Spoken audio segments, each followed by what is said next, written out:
Yo, what's up, CFO gang? It's your boy Jay Tuck. Happy Friday, man. Hopefully everyone has had a great week. Let's finish the week strong, man. One of my biggest mottos I have in life is earn the weekend, man. Don't start taking off right now, slacking all day at work. Don't do that, right?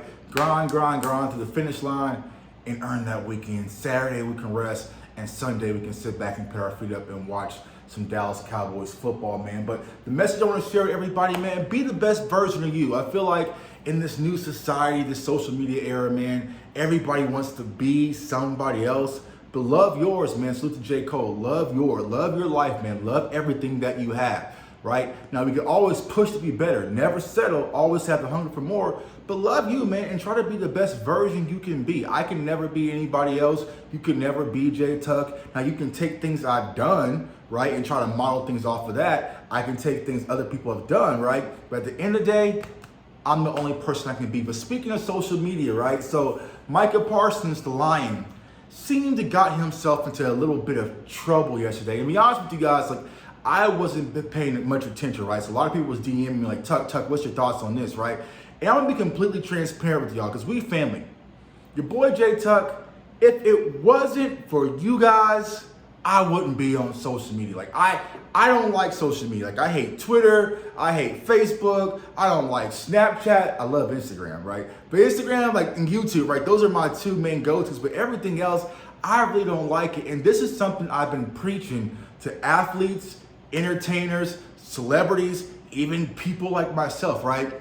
When it comes to Twitter, right? This is someone who has almost 16,000 followers. Salute to all the followers on Twitter, right? You can't win.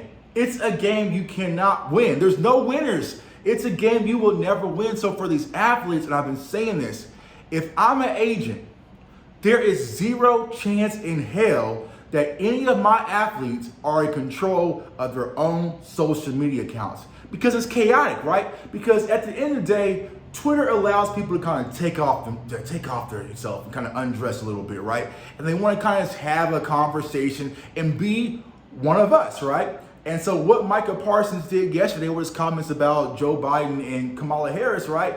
He's just undressing himself, being casually shooting his, you know what I'm saying, like we at the bar or something. But as an athlete and someone, especially in that spotlight, you can't do that because they're hanging on every word you say. We saw it happen with Lamar Jackson. We've seen it happen so many times. Cam Newton goes on a podcast, says this, it gets misconstrued, and then it turns and spirals to be something it really isn't. Like, even myself, even little old me, I handle myself differently, y'all, on social media than I do in my real life. Like, if you really talk to my real fans that know J Tuck, they be like, yo, Tuck, he's an asshole. Like, he's a prick. My wife would tell you, my friends would like, I cuss, I talk, I bark at people. I'm just very relentless with my approach. But I can't do that on social media. When I have these trolls in the chat, I have these trolls on Twitter, I can't respond to them online like I would if they were to do it in person. Because 99% the conversation will be completely different. Trust me with that. You know what I'm saying?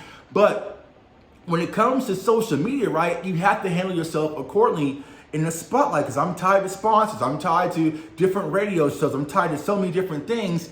One false move and it could be over. It's happened to so many friends of mine, especially in the sports community, where they said the wrong thing and they lost opportunity. So you can't do that. So as an athlete, you got to be very aware of what's going on. We saw what happened with Kyrie Irving. So Micah Parsons here with Nike, bro, like little things like this, it's very little, but it could cost you a lot. But I like that Micah Parsons kind of learned from the mistake. He went out there and apologized. It's not a big deal, right?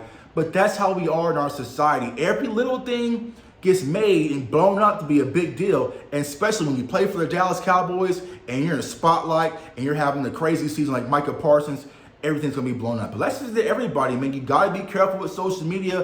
People have lost jobs, careers, all sorts of stuff over just pressing sin, man. Speaking of pressing sin, it seems like the Cowboys are sitting for some help. Sounds like there's a possibility we could get James Washington back. And I know a lot of people like, yo, Tuck, I'm with you, bro. I'm over the whole Odell thing. Odell's doing podcasts and all. It's a circus, right? We're kind of done with it. So, you know, my guy Voch came to the show last night. Definitely check out that channel. Salute to my guy Voch.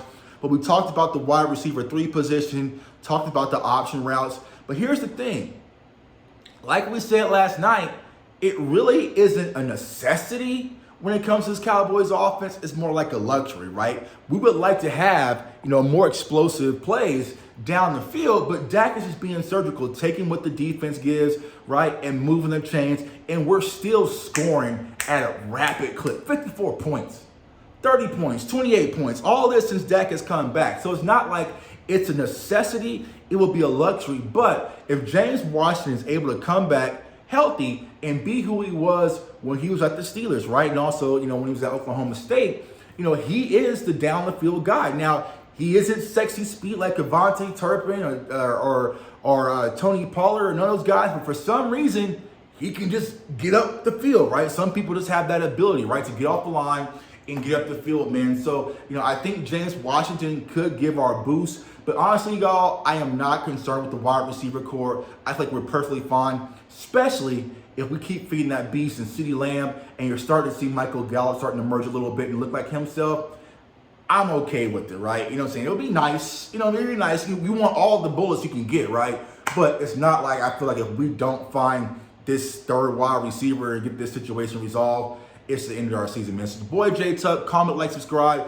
Appreciate all the support, man. If you guys are lifting, I got these weight belts from Elite. Like, these are like the new kind of like CrossFit, so I can still move and stuff, versus the old big leather joints that I have that be carving up your back and all sorts of stuff, man. So check them out, man. Elite Fitness, man. They got these weight belts. I love it, man. I use it especially on leg day to day, man. I'm sweating, I'm tired, but we got to get to work and earn the weekend, man. Follow me on all social media platforms at JTuck151, even though I hate it. Comment, like, subscribe. I appreciate all the support. I want everyone to stay safe, stay blessed, stay encouraged. Y'all be careful out there on these Twitter streets. Peace.